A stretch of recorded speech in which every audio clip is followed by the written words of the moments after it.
Olá, tudo bem com você? Quem surgiu primeiro, o ovo ou a galinha? Durante muito tempo, estudantes pré-universitários, quando realizavam suas provas de vestibular, quando caía essa pergunta, tinham que responder mais ou menos assim: quem surgiu primeiro foi o ovo, porque na verdade foi um réptil que sofreu uma mutação e deu origem à primeira ave. Pesquisas atuais têm mostrado que essa resposta está equivocada e que os criacionistas, mais uma vez, tinham razão. Fica comigo, eu já vou explicar para você esse assunto.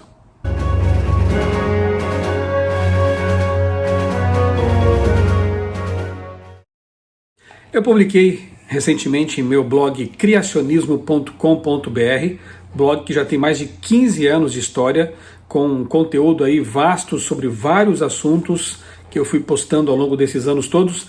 Você pode procurar no buscador ou nas tags aqui do blog e encontrar aquilo que você procura, se estiver relacionado com ciência, religião, criacionismo, evolucionismo, design inteligente. Fica aí o convite, criacionismo.com.br. E publiquei um artigo aqui com o título "Quem surgiu?", surgiu entre aspas, porque eu não creio que as coisas surjam por si sós, né? Realmente é um absurdo pensar que ordem possa ter surgido do nada, do caos, que leis constantes, universais, tão finamente ajustadas, ajuste fino, pudesse surgir a partir do nada. Mas coloquei ali quem surgiu primeiro, o ovo ou a galinha.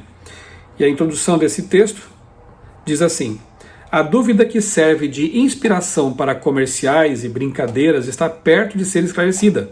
Pelo menos é o que dizem cientistas da Universidade de Sheffield e Warwick.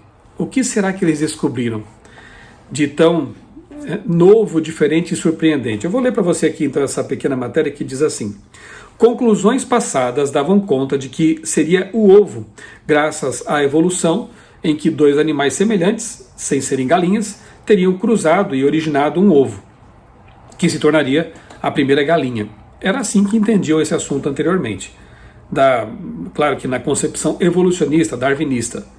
No entanto, uma nova descoberta aponta que a galinha veio primeiro. Segundo os cientistas, a formação da casca do ovo depende de uma proteína que só é encontrada nos ovários desse tipo de ave. Olha que interessante. Nada como um dia após o outro e uma pesquisa depois da outra para se perceber que, na verdade, as coisas foram criadas para ser como são. E, como nos ensina ali o conceito de design inteligente, ou melhor, dentro disso, né, de complexidade irredutível, tinham que funcionar bem desde a primeira vez em que foram necessárias, porque do contrário não funcionariam e não haveria ovos, pintinhos, filhotinhos para contar a história depois. A proteína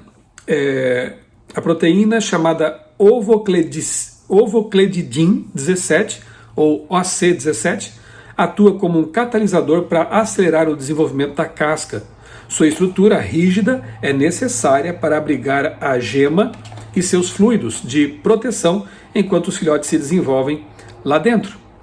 A descoberta foi revelada no documento que, em tradução livre, fica como Controle Estrutural de Núcleo de Cristais pela Proteína da Casca do Ovo. Na pesquisa foi utilizado um supercomputador para visualizar de forma ampliada a formação de um ovo. A máquina, chamada de Hector, revelou que a OC17, aquela proteína necessária, é fundamental no início da formação da casca. Interessante. Por que haveria uma proteína já disponível no corpo de uma ave, como a galinha, sendo que nem teria havido ainda fecundação para que ela fosse necessária para a formação da casca do ovo, ou do ovo em si? Isso se chama anteevidência. Nós, criacionistas, cremos que Deus já anteviu uma série de coisas que aconteceriam após a criação e que demandariam informação genética, proteínas e outras substâncias, estruturas, sistemas necessários para que a vida pudesse prosseguir na Terra. Então isso é a anteevidência de Deus funcionando. Uma proteína necessária para o ovo já existia na galinha antes de haver o primeiro ovo. Esse é o ponto. Tudo preparado com muito carinho, né, e com muita inteligência. É o design inteligente. Essa proteína é que transforma o carbonato de cálcio em cristais de calcita. Quando a gente fala em cristal de calcita, vou fazer um pequeno parênteses aqui, a gente já pensa lá no trilobita,